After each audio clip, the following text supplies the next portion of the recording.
Hello बच्चों, welcome to the class. आज हम पढ़ने वाले हैं क्लास 10th का चैप्टर नंबर 3 लीनियर इक्वेशंस इन टू वेरिएबल्स।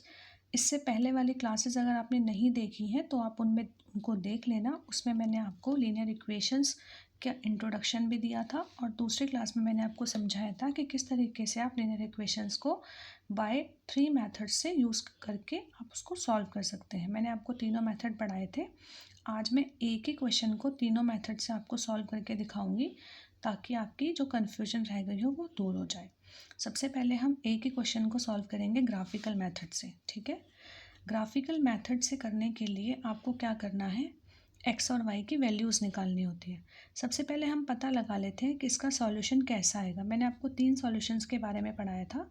क्या होता है, यूनिक सॉल्यूशंस होता है जिसमें 1 सॉल्यूशन आता है, इन्फाइनाइटली मैनी सॉल्यूशन था और नो सॉल्यूशन था जब लाइन आपकी पैरेलल होती है।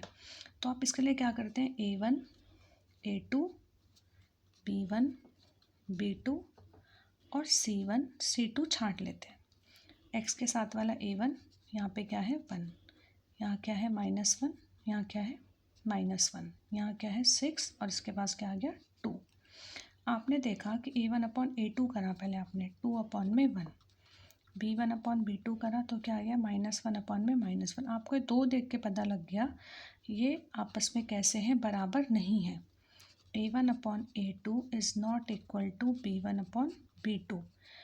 जब भी A1/A2 B1/B2 के बराबर नहीं होता तो लाइन कैसी होती है, इंटरसेक्टिंग लाइंस।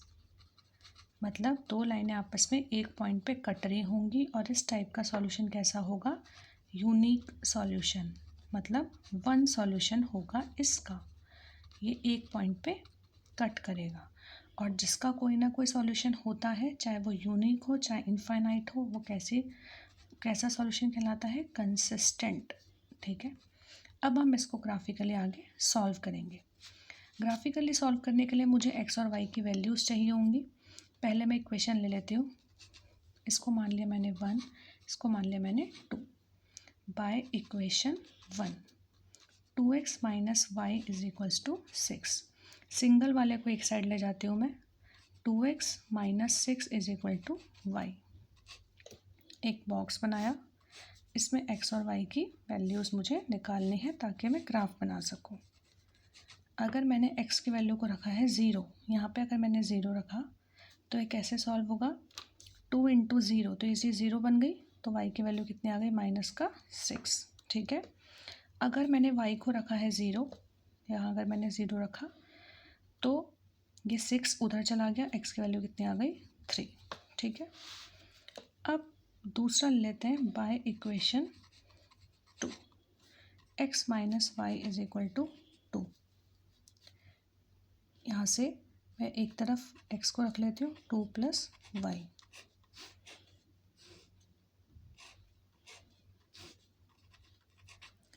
किसी को भी 0 रखते हैं, पहले जो इस साइड है उसको 0 रख लेते हैं। यहाँ y को अगर मैंने 0 रखा तो ये चीज़ 0 हो गई, x की वैल्यू कितना आ गई 2। अगर मैंने x को 0 रखा, ये 0 हो गया, y इधर आ गया -2। ठीक है, अब आपको क्या करना है, इसका ग्राफ प्लॉट करना है। ग्राफ प्लॉट करने के लिए आप क्या करेंगे, आप अपने ग्राफ पर बनाएंगे अपनी कॉपी पर, ताकि जो आपका ग्राफ है वो बिल्कुल सही पॉइंट्स पर आए। ठीक है, 0 मैं रफली ही ग्राफ बना रही हूँ। आपको ग्राफ पेपर पर बनाना है ताकि आपके जो पॉइंट्स हैं वो मेजरमेंट उनकी ठीक हो।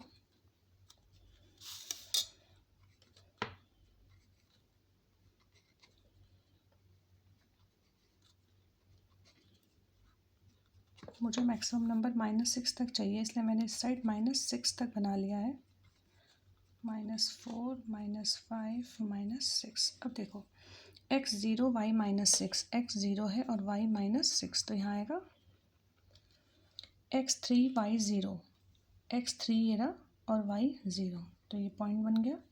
इन दोनों को पहले हम ज्वाइन कर लेते हैं।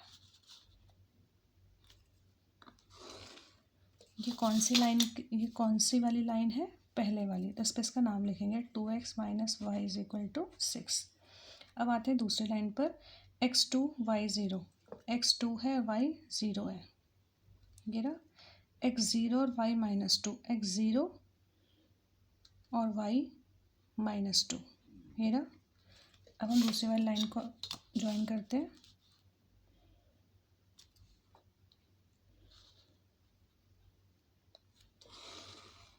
ये कौन सी वाली लाइन का ग्राफ है?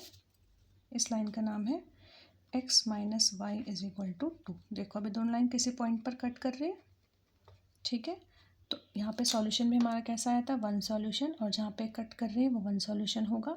अगर हम इसको पता लगाना चाहते हैं तो हम इसको यहाँ ज्वाइन कर लेंगे और यहाँ से यहाँ ज्वाइन कर लेंगे। जहाँ पे दोनों ज्वाइन हो रहे होंगे वही इसका इंटरसेक्टिंग पॉइंट होगा, ठीक है। अब हम इसी क्वेश्चन को सॉल्व करेंगे नेक्स्ट मेथड से, जो है आपका सब्स्टिट्यूशन मेथड, जो मैंने आपको पहली क्लास में सिखा रखा है। फिर भी मैं चेक कर लेती हूँ इसको सॉल्व करके। सब्स्टिट्यूशन मेथड के लिए मैंने आपको सबसे पहले बोला था कि आपको इक्वेशंस का नाम रख देना है 1 और 2। जो सिंगल वैल्यू होगी उसको छोड़ देना, दूसरी वैल्यू को उधर ले जाना। तो हम क्या करेंगे, from equation first 2x minus y is equal to है 6, वाई को एक तरफ ले जाते हैं, 2x minus 6 is equal to y. ये बन गई आपकी इक्वेशन नंबर 3, ठीक है। अगर मैं यहाँ पे y को रखती 2x को वहाँ ले जाती तो माइनस का y हो जाता। आपको माइनस ताकि y के आगे ना हो, इसलिए y को ही सिंगल उधर ले गए, 6 को यहाँ ले आए। अब इस y की वैल्यू को किस में रखना होता है, सेकंड इक्वेशन में। Put value of y in equation number 2। x minus y is equal to क्या था, 2 था। x माइनस वाई की वैल्यू रखी 2x minus 6 is equal to 2। x minus 2x minus minus plus का 6 इज इक्वल टू 2। यह आ गया minus x plus 6 is equal to 2, minus x is equal to 2 minus 6, minus x is equal to minus 4, और x की वैल्यू कितनी आ गई, 4। अब इस x की वैल्यू को कहाँ पे रखना है, इक्वेशन नंबर 3 पे। Put value of x in equation number 3। 2x minus 6 is equal to y, 2 into 4 minus 6 is equal to y, 8 minus 6 is equal to y, और वाई की वैल्यू कितनी आ गई, 2, ठीक है। जब हमने पहले ग्राफिकल मेथड से किया था तो वहाँ पे हमारा ग्राफ किस पे कट कर रहा है, ये अगर मैं इसको मिलाऊँ तो ये 4 पे आएगा, और यहाँ से किस पे आ रहा था, 2 पर आ रहा था। ये प्रॉपरली ठीक से नहीं बन पाया है, वैसे ठीक ही है ये, फिर भी अगर आप ग्राफ पे बनाओगे तो ज़्यादा एग्जैक्ट इसका मेजरमेंट आएगा। इसमें भी इसका मेजरमेंट एग्जैक्ट ही आया है। यहाँ भी 4,2 आंसर आया था, यहाँ भी आंसर कितना है, 4 और 2। अब इसी क्वेश्चन को हम करेंगे थर्ड मेथड से, जो है हमारा एलिमिनेशन मेथड। यही 3 मेथड आपके एग्ज़ाम में आएंगे। चौथा मेथड मैंने आपको बताया था क्रॉस मल्टीप्लिकेशन, वो आपके एग्ज़ाम में नहीं आएगा इस ईयर से।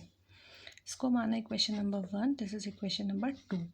एलिमिनेट करने के लिए आपके पास सेम वैल्यूज़ होनी चाहिए। यहाँ 2 है, यहाँ 1 है, सेम नहीं है, लेकिन यहाँ -1 है, यहाँ -1, ये सेम है। तो आपको इन दोनों को किसी से मल्टीप्लाई करने की ज़रूरत नहीं है। आप क्या करेंगे, डायरेक्टली इनके साइन सेम है, इनके साइन क्या बनाने होते हैं, अपोजिट बनाने होते हैं। यहाँ माइनस है तो यहाँ हो जाएगा प्लस, यहाँ प्लस है तो हो जाएगा माइनस, यहाँ प्लस है तो हो जाएगा माइनस। माइनस और प्लस का वाई कट गया। 2x में से 1x का कितना बचा, x, 6 में से 2 का कितना बचा, 4। इसकी वैल्यू किसी इक्वेशंस में आप पुट कर दीजिए। Put value of x in equation number 1 में पुट कर दीजिए। 2x minus y is equals to 6, 2 into 4 minus y is equals to 6, 8 minus y is equals to 6, 8 minus 6 is equals to y. Y की वैल्यू कितनी आ गई, 2। इसका मतलब x की वैल्यू आ गई 4, वाई की वैल्यू आ गई 2। अब आपने एक ही क्वेश्चन को 3 मेथड से करा और तीनों मेथड से आपका आंसर सेम आया है। इसका मतलब क्या है कि एग्ज़ाम में अगर सिर्फ लिखा है solve for x and y, अगर क्वेश्चन ये है, कोई मेथड का नाम नहीं लिखा, तो आपको जो मेथड आसान लगता है, जो मेथड इजी लगता है, आप किसी भी मेथड से कर सकते हैं क्वेश्चन को।